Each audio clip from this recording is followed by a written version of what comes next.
The Fillmore Central Falcons improved to 3-0 last week, making the long trip to Blooming Prairie, but coming away with a 42-7 victory. Head coach Chris Mensink here to recap that game. And coach, look at that game, 42 points. You scored the first six times you had the football.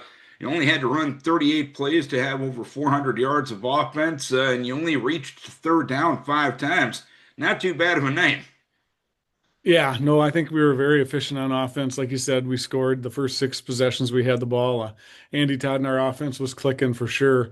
We looked at it, it was good balance. Bryden Ball, very efficient, makes those throws and he puts it right where it needs to be. I think he was 9 for 10 for 167. But if you look at the averages, I think we ran the ball 29 times for 266. So averaged over 9 yards a carry. And in the passing game, those nine completions were about 18 yards a catch on an average. So anytime you can keep yourself out of third downs and keep moving those chains, your offense is going to be successful. And in the running game itself, anytime you can have 200, 100-yard rushers, that's a very good night. That doesn't happen without the offensive line getting the job done. What about the guys up front and how key were they in your offensive All right, efficiency? yeah, those guys up front, they're exactly what make it go. I think they've got some good size, they've got good speed. They're really starting to gel well together. Not only that, but Cody Surfling and some of our backs are doing a great job assisting too and lead blocking and sealing edges and doing those things. So I think yeah, that offensive line is key for both. The run and the pass game. So again, I think that's been the key to our success here these first three games. Is it all starts up front, as you know. And defensively, only giving up 7 points. They had 271 yards of offense, but a lot of that came late when you started subbing out. What made your defense click last week? Yeah, I think our defense, they're starting to really trust one another. If you look at the tackles, nobody on our entire defense or our entire team had more than six tackles. So those are spread out. And when you see guys with three, four, five, and six tackles, I think you're not dependent on one guy to make plays. Everybody's making the play when it comes to them. And I think we can tackle better. Again, but definitely, I think we held them to 101 or something with our starting defense in there. So very proud of our defensive effort. Our Coach Broadwater in the game that he called on that side of the ball as well. Special teams, I think in that phase as well, we talked a little bit last week about the second quarter that we had and some of the mistakes we made. So even, on the special team side, I think on all of our kickoffs, they only started in front of the 35-yard line one time. We did punt the ball twice. Logan Illigan, our punt team, he averaged over 46 yards a punt. So, an average high school punter, if you can get 30, that's really, really good. So having 46, he had one punt there that he kicked and got on the ground and took a nice bounce for us. So definitely all three phases we're executing on Friday night. Hard to believe we're hitting the halfway point of the season already coming up this weekend, Coach. Where has this team made the most growth? Where would you like to see the most growth in the second half of the year? Yeah, I think I'm very happy with the growth that we've made in all phases here so far.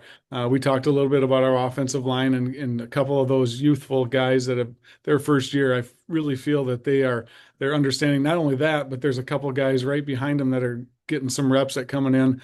I think I'm very comfortable with the depth that we're creating on the offensive line.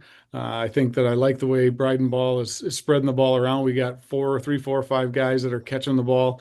That makes it tough for teams to concentrate and try to take one thing away. So we continue to take what defenses give us and be patient when we have to, and take shots when we need to. And I think that's where we're making a lot of growth, and hopefully we can continue to do that and be patient.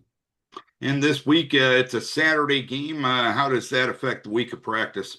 Yeah, you have an extra day of prep. So yeah, it's a little different. We're going to hopefully have some high intensity and shorter practices this week, especially with the heat that we have this week. It's supposed to cool down later in the week, so that'll be a welcome sight for us, for sure. We do have a longer trip in USC. That Saturday game again will affect next week's prep as well. And it's a late game on Saturday night, so your Sunday now becomes Saturday. So getting those kids' bodies ready for next week, and it's also homecoming next week. So all of those things will take into account as we prepare this week to keep our kids healthy and get ready. You mentioned another long trip. You go out to United South Central. I believe another new opponent for you on the schedule this year. What are you expecting for your Saturday evening entertainment? Yeah, it couldn't be more polar opposite than what we prepared for last week. So we played USC probably in 16, 15, 16. We had a series with them. Very good football team. They have a lot of size. I think they have four kids over 300 pounds on their roster, 6'5", 350, and some good size up front, running the straight T, which we haven't seen. So that presents a unique challenge for us this week as we prepare for that. And it's going to be another week of some assignment football and getting kids to cue into their keys and stay disciplined. That's an offense where if you are not disciplined, they can bust a big one here in a hurry. So hopefully we can contain that straight T and force them to do some things that they're not comfortable with. And you mentioned how good of team defense you played against Blooming Prairie. Coming off a performance like that, does that give you a little confidence, knowing you're facing an offense where that team concept is going to be even more necessary this week?